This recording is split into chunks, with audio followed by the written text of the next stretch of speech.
You are listening to or watching Blood Moon Milk, the astrology show that comes out every new and full moon, like this upcoming full moon in Leo that's happening on February 12th. And we're going to talk all about that in this episode.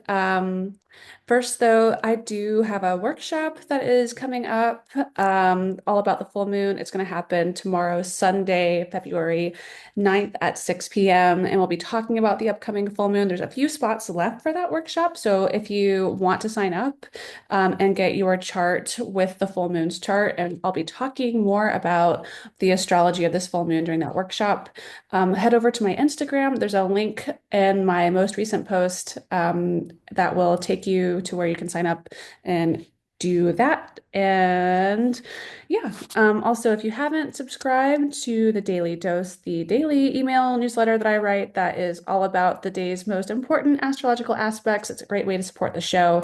But if that's not your vibe, give us a review. Share it with a friend. All that stuff is free. And it really helps us to find our audience and to help other people find us who would enjoy the show just like you do.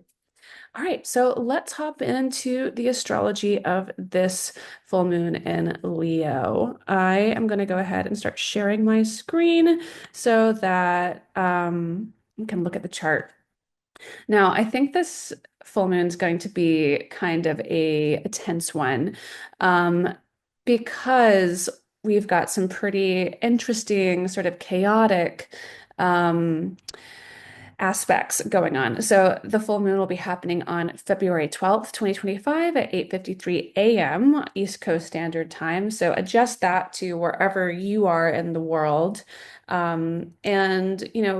One thing that I think people like to do is they like to meditate or journal or whatever their full moon ritual is at nighttime, the day before the full moon happens, if it's happening in the daytime. So keep that in mind. So this full moon would technically be occurring on Wednesday morning, but if you want to work on any manifestation stuff and helping to draw energy into your life, you might want to, make some time for that on Monday or Tuesday because the energy of the moon would still be growing, and that can really be beneficial towards helping you to draw the things that you desire your way. So just keep that in mind. So let's go ahead and look at the chart. So here's the moon. She's at 24 degrees, 6 minutes, the sign of Leo, and she is directly across from the sun at 24 degrees, 6 minutes in the opposite sign of Aquarius, where Aquarius is sort of humanitarian minded and broad thinking, big picture energy. It's also kind of cold, which is in contrast to Leo energy, which is very warm. It's the fixed fire sign. It's very constant and steady in its warmth. So that's sort of the dichotomy of the energy that we're swimming in. Also, the full moon is conjunct Mercury here. So there could be a lot of rapid communication, a lot of movement, a lot of conversation happening around this time, and a feeling of restlessness and needing to kind of like shake things up or do something a little different than we normally do. That could be playing a prevalent role, especially if you have um, any planets in fixed signs at or near 24, 25, 26 degrees. And so the fixed signs, just to remind you, Taurus, Leo, Scorpio, or Aquarius, this could be a kind of restless time for you if you've got planets at 24, 25, 26 degrees, or even 23 degrees. And that's because we've got Uranus down here at 23 degrees of Taurus. Um, in a very tight T square to this full moon, which can add an element of the unexpected, of chaos, to the timing around this full moon. So there could be like this real sense of tensions mounting, of frustrations building, and this could be a sort of catalyst for change in your life. Um, Not far away, semi-sextile to where the Sun and Mercury are currently, we also have the North Node conjunct Neptune. And this is kind of difficult energy. North Node, wherever the North Node goes, we are being challenged as a populace, as a people, as a collective to put our energy into overcoming the challenge represented by that planetary placement.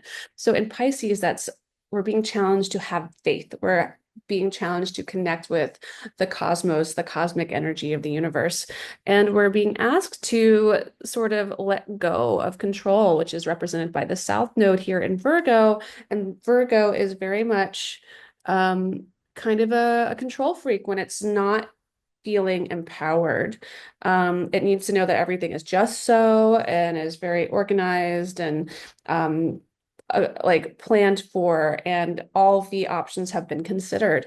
So it can be kind of easy or even seductive to rely on over analyzing a situation. And really, what we're being asked to do by the universe is we're being asked to sort of put our faith into a situation that things will work out, and that our intuition will guide us. Because intuition, when it's working and when we're in tune with it, is instantaneous. It's much, much faster than analyzing something and really sifting through a lot of data and numbers, where intuition is just like this bolt of lightning, gut feeling sort of sense of knowing. But with Neptune here, there can be a little bit of confusion and a little bit of delusion around this sense. Like, what is intuition? What is delusion? What is it that we are really sensing, you know? So our intuition isn't as clear as it could be otherwise at the moment, especially if you have planets at or near 27, 28 degrees of the mutable signs. So that would be Pisces, Virgo, Aquarius, Sagittarius, I mean, and Gemini. So if you have planets or placements that are in that bracket, you'd be feeling this confusion in a really obvious present kind of way. And not to say that confusion can't be creative or good, but it's not always the best energy for making hard, fast, long-term decisions. So just keep that in mind for now. Um, and so we also have Venus. She's in Aries at 5 degrees. She's in an out of sign conjunction to the North Node, and Neptune here. So she's kind of adding this rose-colored glasses kind of effect to the energy at play right now. Um, and we are also on the precipice of a Venus retrograde. So Venus is at 10 degree or 5 degrees Aries right now. And she's going to go retrograde on March 1st, which seems like it's a kind of far away, but that's just 5 degrees from where she's currently at, and she'll be stationing. So if you have planets in Aries at 5, 10 degrees of Aries, you're going to feel Venus's confusion and presence in your life pretty obviously right now over the next 2 months or so, because from now she's in her shadow phase, and then March 1st she goes retrograde, but she doesn't go direct until April 12th. So we're solidly into the spring season at that point, and she'll be retrograde all the way back at 24 degrees of Pisces. Which would be similarly kind of talking to this full moon, because this full moon is at 24 degrees of Leo. So this tells me that there's this story kind of playing out now that's just beginning. We're just sort of starting to get some of the characters, some of the themes for this story, but for the next few months, we're going to be in the midst of it. So just, journal, take note of what comes up for you, um, and really just be like present, be in your body, be aware. We're also still very, very much in Mars retrograde season. He's been retrograde since December 6th. So he's been kind of slowing things to a crawl. He was retrograde December 6th at 6 degrees of Leo, and now he's all the way back in Cancer at 17 degrees Cancer. So this is really making us reflective, wanting us to get cozy and feel safe in our home environment, but also really thinking about what our priorities are in terms of safety. And this can be on a lot of levels. What is it that we call home? Is it our digital home? Is it our physical home? Is it the place we lay our head at night? Do we need to increase security in some way? Or is there some sort of existential threat that we need to guard against? So all of these are very normal questions to be sort of bubbling up during the time of a Mars retrograde, especially in the sign of Cancer. But he's almost done with his retrograde cycle. Thank God. So he is stationing now. He's at 17 degrees, 51 minutes, the sign of Cancer. And he goes direct on February 23rd, 2025 at 17 degrees, 0 minutes. So we've got just another couple of weeks of Mars really slowing things down to a crawl. And then he goes direct. And I think once Mars goes direct, the pace of things is really going to ramp up. And then the rest of the year is going to feel like it is flying by. So if you've been kind of sort of humming along in life lately and kind of feeling a little out of sorts and a little funky and why aren't things happening for you, or feeling just a little off in some ways, Mars retrograde can certainly have some degree of influence there. But then we have Venus retrograde coming up. So it's not like we have a clear path forward for some time. And then also we're going to have a Mercury retrograde phase coming up in the midst of the Venus retrograde. So we're all the inner planets are like either about to begin their retrograde cycle or about to finish up, like overlapping, because Mercury will be going retrograde March 15th, just after Mars goes direct and right after Venus goes retrograde. So there's going to continue to be this feeling of confusion and muddling along until Mars finishes up his retrograde cycle, until Venus does her thing, and then also last but definitely not least, we have little Mercury finishing up his retrograde cycle in April. But the good thing is that by April 12th, we'll have Mercury finishing up his retrograde. Venus will be done with hers, and Mars will have been done for some time. So at the end of April, which does seem like it's ages away at this point, I'm sitting here recording this on February 8th, and talking about April, but in April, that's when things will start to feel like a little more clear. There's a little bit more clarity about how to move forward, what the agenda is, what the next steps are. And I think they could be happening really rapidly as well. So if you've kind of been in that funk, you're just know that you're not the only one and that it's absolutely normal to be feeling that sense of muddling along. Um, what else do we have going on with this full moon? So we've talked about Neptune, we've talked about Venus, we've talked about the North Node. We have Saturn. Saturn's at 18 degrees of Pisces. He's direct now. He's moving forward.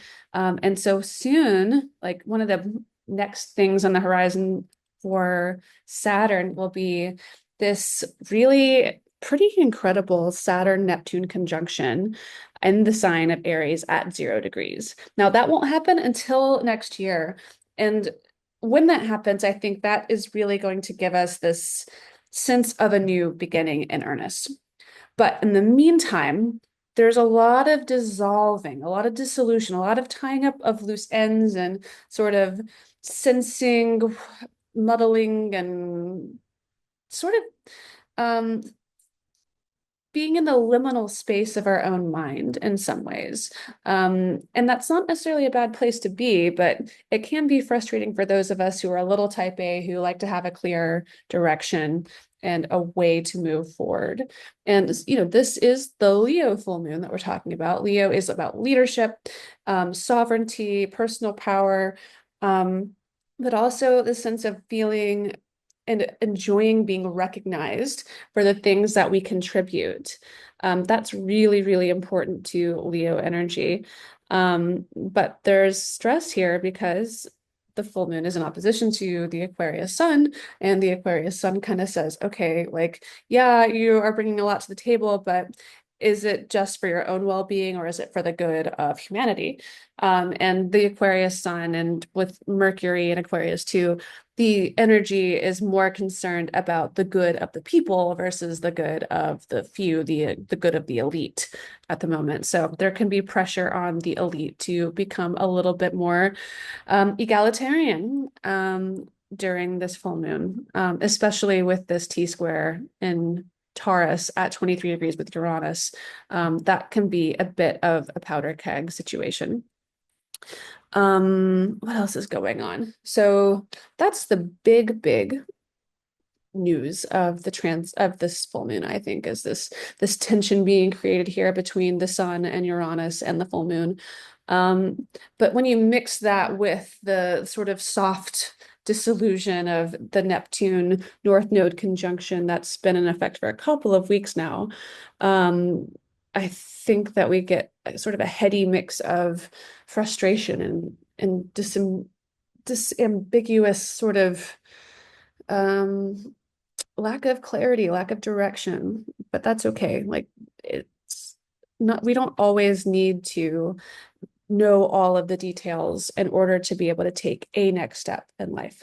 Sometimes the road will just rise up to meet your feet along the way.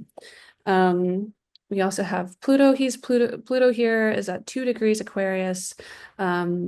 And he's kind of doing his thing as we would expect.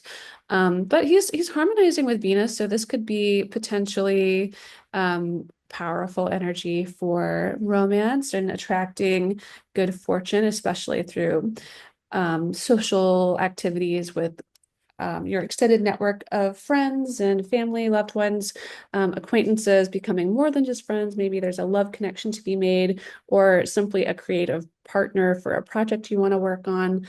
And he's pretty close to Pallas here, who's at 28 degrees Capricorn, not quite conjunct, but close enough to where there could be some strategic allies coming into the picture to help, reveal some of these next steps forward for us collectively. So yeah, and we have Chiron, who's here in Aries at 19 degrees, very slowly moving through the sign of Aries. I mean, Chiron takes about 50 years to make his way through a sign, but I swear Chiron has been at 19, 20 degrees of Aries, it seems like, for like 2 years. I don't think that's actually accurate, but it feels that way to me because I have my North Node is at 19, 20 degrees of Aries. So I feel Chiron here pretty profoundly. So yeah.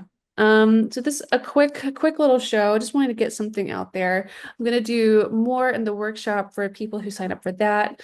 There's some spaces still available, so sign up and I will see you on Sunday via Zoom for the workshop for those of you who've signed up. Thank you so much for joining me. And until next time, I wish you all the best the stars have to offer.